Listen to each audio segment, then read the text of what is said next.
No, he wasn't right. The facts of this case are complex at the moment because of the complex nature of the legal entanglement into which this country has got itself. I would just put it this way. The Commission decided these two men were actively involved with Al-Qaeda. The security services cannot, they say, deliver this evidence in open court. It was delivered in closed session there. And so we're in a bind. And I just put it as follows. We're in a bind because we apparently cannot extradite these two young men, Pakistani nationals, who are wanting to harm, we're told, wanting to harm people in this country. We're not able to extradite them to Pakistan, their own country, in case they are tortured there. I would just put it this way. We are now going to have to pay for two Al-Qaeda associates to stay in this country to protect their human rights, defending their rights, I believe, over the rights of the people of this country. I think you have to look at this perfectly plainly, and I would say you can't put it any stronger than this. Any society that wanted to survive would not behave like this, would not defend their enemies over their own people, would not protect their enemies better than they protect their own people. But it would send them away regardless. Would send them away regardless of what happened. If the new Home Secretary has any sense about this, and I very much hope she has, she'll realise that no government that wants to survive would behave like this. All right. It is preposterous to do that. I wish that Zebra and Majid were the spokespeople of Islam. It would be lovely, although in Majid's case it would have taken rather too long if everyone had to go for 14 years preaching the downfall of America and then said, no, not so much. But we are where we are. Anyhow, I wish they spoke for Islam. It would be great. But the fact is that tonight, the organisers of this debate asked a number of clerics. None of them would show. Specifically, they wouldn't show and debate against Ayaan Hirsi Ali. Myself, I don't think they cared. But no, it's very interesting that they will not debate. Time and again, the actual leaders of your religion will not debate this. And you're left with people like we have here. The reason why is, of course, is that the leaders of the religion show such terrible lessons. It is not a small thing. It's not, as it were, a detail. It's not like a wacky Florida pastor. That you've got the largest Sunni state of Saudi Arabia, the most important Sunni state in the world, the most extraordinary closed prison of a society. It's not a detail, it's not a one-off nut job. The Shiite Republic of Iran is what it is, led by the people it's led by. That is not an accident, it's not a detail. The thing that worries me is that although tonight we hear from the fellow panelists here about how Islam is a religion of peace, the fact is that the people who are making the decisions in the religion, the people who are preaching the religion, the heads of that religion, people like Sheikh Qaradawi, who broadcasts anti-Semitic, the most appalling filth every week on the main networks, that is the faith that's speaking for you guys. I wish that, Zeba, you were on every week on Al Jazeera, but you're not. Qaradawi is. You know, Douglas is right on point. Going to the first one where he talks about, you know, they want to extradite those two Islamist fundamentalist terrorists back to Pakistan, but the Pakistan government, okay, won't extradite. So now you have to keep them in your own country and house them and clothe them and feed them and let them watch, you know, give them 3 squares a day and the cost of the, you know, the court and everything, trying to find what to do. And Douglas is right. Why is it that, and this happens across here on the pond in the United States of America, that more rights are given to the people who perpetrate the crime, perpetrate the action, perpetrate the murders, the rapes, the robberies, the assaults, all of that, the terrorist acts.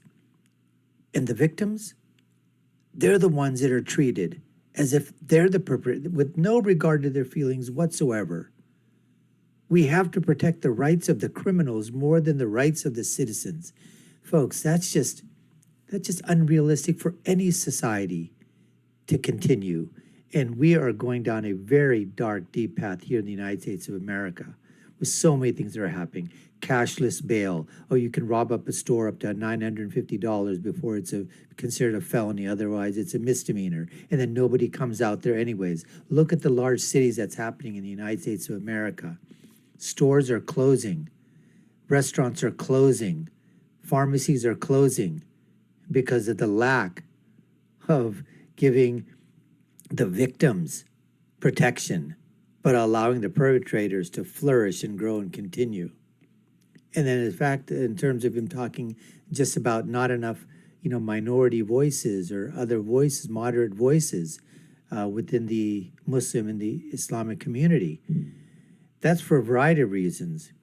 I think the biggest one is fear, because the number one violence that occurs is Muslim extremists, Muslim fundamentalists, Islamist fundamentalists perpetrating crimes on other Muslims that they feel aren't Muslim enough or Islamist enough for them. So I think fear is a huge motivating factor. People just say, it's not worth, I'm not getting involved.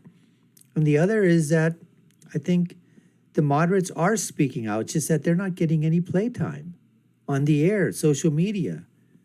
It's much better for these social media outlets, these alphabet networks, to get the one kook, the one off, the guy that's making the most noise, the minority, the Islamist, the fundamentalist, this, wannabe terrorist or whatever, and put his stuff out there to basically, foment and to fear monger and those kind of things, and to portray, that entity and those type of, subhuman values, that are coming out of a nut job, whack job, Islamist, fundamentalist, wannabe, rather than put on, somebody who like Majid Nawaz or Zeba or whatever, who are very moderate and are basically, trying to counter this narrative, that's against them. Anyways, folks, that's what's on tap for you today. You're watching the Dr. Nasir Shaikh Show. I'm your host, Dr. Nasir, where I give you my political prescription from my political perspective of what happens when you get the best of Douglas Murray. We're going to get back to him in just a little bit. But before we do, let's go to this clip right now. This practice has been a disaster. It's been a profound disaster. The rule of law of the British state is not up for negotiation. The rule of law across the Western tradition is not up for negotiation. And if you think that multiculturalism is something which somehow is going to be a universal world civilization, I would ask you simple questions. How's multiculturalism going in Saudi Arabia right now? Why building a synagogue or even praying to the non-Muslim God in Saudi Arabia or across many countries in that region? It doesn't happen, i.e. there's no reciprocity.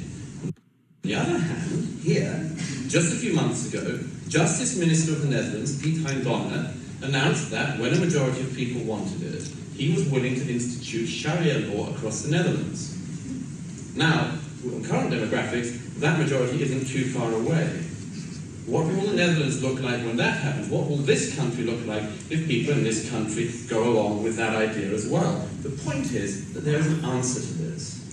We keep the moderates and encourage the moderates to be on our side and to believe in the rule of law and the strength of the state. But the state at the moment here and in the West is not looking strong. It is looking weak. It is looking weak because leaders and others, like the Mayor of London, claim and are seen to be claiming across the world that this is our fault, that it's our problem. I say we should be giving up another side, which is to say to people, this is a city with people of all different faiths, of all different nationalities, and that is fine, but there are norms which you agree to. We are not giving out that message. We should be saying clearly, the Mayor of London should be saying far more clearly and far more regularly, there are some things that are not open for negotiation. Absolutely. Not have Sharia, there are countries you could have it, sadly, but this will not be one of them. Multiculturalism is not about equality. It is about treating people absolutely differently. It's saying if you have a tribal norm in your area, we will make you obey that or allow you to continue obeying that. Well, we know where that leads. It led, among other things, to the stoning of Goffrin Hadoui in Marseille in 2004 for breaking no law of the French state, but just refusing the advances of a young Muslim man in her area. That's where we end up. This is a fundamental problem, and it's one we're going to have to deal with. It's a problem between a society, Western Europe, that believes that laws are based on reason, and Islam that believes that they are based on revelation. Between these two ideas, I'm not sure there is very much compromise for Europe. It is not Europe that has let down its Muslims, but the Muslims of Europe that have let down Europe.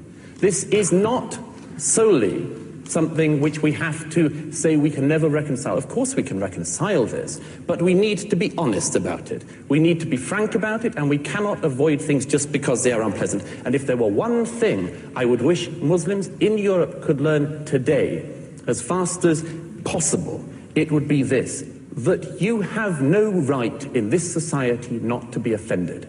You have no right to say that because you don't like something, you can commit violence, or you would like something to be stopped or censored. You have no right to have more hate laws or hate crime laws or hate speech laws just to defend Islam. You have to realize, the Muslims of Europe have to realize, that a society in which even your deepest feelings can be trodden upon is the only society worth living in. And the sooner we can learn that, the sooner that Islam can learn that within Europe, the better. It is not Europe that has failed its Muslims. It is Islam that has failed Europe.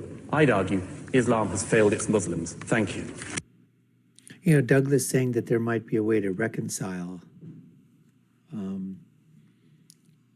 Islamic law and jurisprudence with Western democracies. I just don't think that's possible, because when he said that Western democracies and the rule of law is based on reason, whereas Islamic law is based on revelation, that really is the crux of the matter. You have a separation of church and state within Western democracies, a fundamental tenet of the Constitution of the United States, the First Amendment, our Bill of Rights, that you can't be coerced into any type of religion, and that government can't force a religion upon you, and that there has to be a separation between any type of religious doctrine and government entities.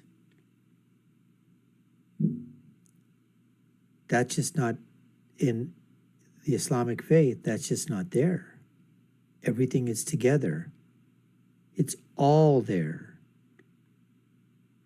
You look into the Quran, you look into Hadith, you look into all the other jurisprudence, the laws of Sharia, the governmental laws, societal laws, divorce laws, marriage laws. I mean, any and everything that can be applied in a society.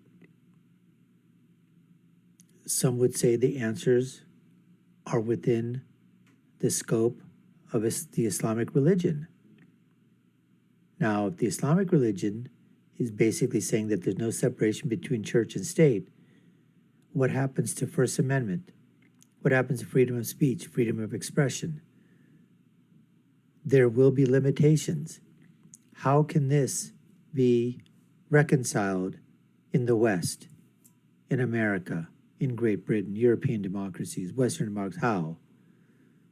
Like he talked about that prime minister saying that eventually in the Netherlands, if it becomes a choice and the majority wants Sharia law, he'll have it. Well, then the Netherlands would become probably a Muslim country. White-centric Muslim, but majority, that's what's going to happen. And if that's the way that Europe, and that's the way the dominoes are going to fall, then that's the way the dominoes are going to fall. But it is just a precursor that when people start to acquiesce to this type of illogic, it has severe ramifications, down the road. Anyways, folks, we appreciate you taking the time to watch. You've been watching the Dr. Nasir Shaikh Show. I've been your host. My name is Dr. Nasir. If you haven't done so already, we'd love for you to subscribe to the channel, like, share, and follow. So you all know what to do. Take a look at our video links above and below. Comment, share with us as well. My final thought is always, when you're right, you're right. And when you're left, you're wrong. Until next time, folks, take care and stay safe.